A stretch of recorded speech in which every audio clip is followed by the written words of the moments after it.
Todo mundo lembra dos desenhos da infância, como histórias inocentes sobre ser uma boa pessoa. Mas existem 4 filmes específicos, que na verdade estavam tentando nos alertar sobre a realidade da vida adulta.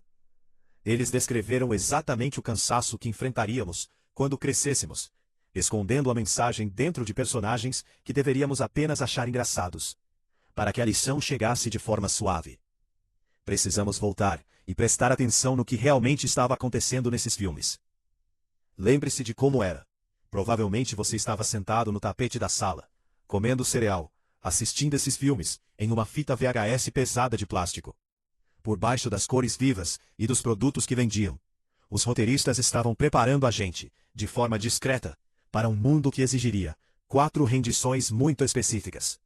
Vamos começar com o cowboy. Todo mundo lembra do Woody como o líder leal. Ele era o xerife que faria qualquer coisa pelo seu dono, a criança. Todo mundo dos brinquedos no quarto se organizava ao redor dele, porque ele carregava o distintivo de autoridade. Ele comandava as reuniões em um pódio feito de blocos de montar, ditava as regras e tinha o lugar garantido no travesseiro. Mas assista novamente ao primeiro filme, logo depois que o Buzz Lightyear chega e toma aquele lugar. Woody não sente apenas uma pequena inveja. Ele perde completamente o equilíbrio emocional.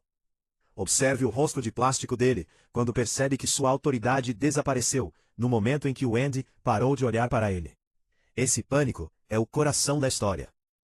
Hoje a franquia trata Woody como o grande herói, mas em 1995, ele construiu toda a sua personalidade em torno de um papel específico. Sua existência dependia do nome escrito com caneta permanente na sola da bota.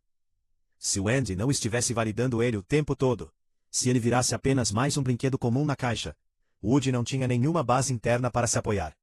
Ele não sabia quem era, sem ser o favorito. Por isso, ficou desesperado para recuperar a única moeda que importava naquele quarto, que era a atenção. Ele não planejou nada muito elaborado. Só queria tirar o Buzz de vista atrás da mesa para que o Andy o escolhesse para ir ao Pizza Planet. Foi uma sabotagem pequena e calculada para manter sua posição no grupo. Usou o carrinho de controle remoto para empurrar o Buzz, mas o ângulo saiu errado. O abajur balançou e o Buzz caiu pela janela. Os outros brinquedos se voltaram contra ele imediatamente. Woody entendeu naquele dia que sua liderança era uma ilusão que os outros podiam tirar a qualquer momento. Ele aprendeu que o valor que você tem depende apenas do que a pessoa que te segura decide dar. Mais tarde, preso debaixo de uma caixa de leite no quarto do Sid, com uma caixa de ferramentas pesada em cima, ele finalmente admite que o Buzz é um brinquedo mais legal. Não estava mais com raiva. Estava vivendo o luto pela perda da única coisa que fazia ele se sentir real. Toy Story foi um alerta sobre o que acontece quando a nossa identidade depende totalmente da validação externa. Se você já sentou em uma reunião de trabalho e viu alguém mais jovem, mais moderno, ou com mais destaque entrar na sala e conquistar a atenção do chefe sem esforço, sabe exatamente como é aquela sensação de estar preso debaixo da caixa. É aquele medo silencioso de perceber que o status que você construiu ao longo de anos não está sob seu controle, e que a empresa pode te substituir amanhã sem nem perceber. O segundo filme da lista muda o tipo de moeda. Às vezes o problema não é perder o valor que te deram. Às vezes o problema é que a sociedade exige que você seja fácil de entender, e vai te colocar um rótulo só para saber exatamente onde te encaixar. A maioria das pessoas assiste Megamente e acha que é apenas uma paródia divertida de super-heróis.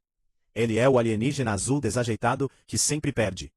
Mas existe um momento em que o filme deixa a máscara cair completamente. Ele diz: eu sou o vilão, não salvo o dia, não vou para o pôr do sol e não fico com a garota. Fala isso como quem repete uma rotina decorada há muito tempo. Criado em uma prisão para os superdotados criminosos, enquanto seu rival foi parar em uma família rica e foi amado desde o começo. Quando pequeno, Megamente chega à escola querendo participar, mas é desajeitado, azul, e suas tentativas de ajudar acabam causando confusão na sala. A rejeição vem imediata. A sociedade o vê como ameaça, antes mesmo dele entender o que está fazendo. Enquanto o outro recebe elogios só por flutuar e fazer malabarismos. Os adultos o colocam no canto. Ele olha para as próprias mãos azuis e decide que ser mau é a única coisa que sabe fazer bem. Com o tempo, a rivalidade vira rotina. Todas as vitórias que teve faziam parte de um acordo com uma cidade que só o conhecia como vilão. Construiu uma identidade em torno do mal, porque pelo menos isso dava a ele um lugar no mundo. Mas o filme esconde um alerta mais profundo no meio da história. Megamente finalmente vence. O rival finge a morte e ele toma conta da cidade. Consegue tudo o que perseguiu a vida inteira e se sente completamente vazio. Sentado na sala do prefeito, percebe a verdade dura. Vencer um jogo que te obrigaram a jogar não te liberta. Você vira apenas o guardião da sua própria prisão. Quando você cresce o suficiente para questionar o roteiro que te deram, já não sabe mais o que é realmente você e o que foi só um jeito de sobreviver. Se você já foi rotulado como o que resolve tudo, o engraçado, ou o quieto da família ou do grupo de amigos, entende essa armadilha. Você representa o papel porque é a única forma que as pessoas sabem se relacionar com você. E com o tempo, a fantasia gruda na pele. Trocamos nossa liberdade pela validação. A identidade vira apenas algo fácil de classificar. E quando chegamos à vida adulta, muitas vezes entregamos nosso talento em troca de um pouco de reconhecimento só para poder entrar no sistema. O terceiro filme não te coloca no canto, te coloca debaixo de um chapéu. Ratatouille é conhecido como a grande história de superação. Uma criança assiste e pensa que os sonhos se realizam se você trabalhar duro. Mas olhe a economia real da trama. O talento do Remy é verdadeiro. Seu paladar é genial, mas o acesso à cozinha não tem nada a ver com habilidade. No começo, o sistema só precisa de um rosto humano para passar pela porta. O Linguini consegue o emprego porque tem um corpo humano, e mantém o poder depois, por causa dos documentos que provam que é filho do Gusteau. Ele ganha a trajetória profissional, o prestígio, a atenção da mídia. Remy cozinha, mas tem que fazer escondido atrás de uma tela, onde os clientes nunca veem quem é. É a metáfora perfeita do trabalho invisível. Remy gera todo o valor, enquanto outra pessoa recebe os aplausos. O silêncio do sótão, vendo o outro levar o crédito pelo seu talento, dói mais que qualquer crítica.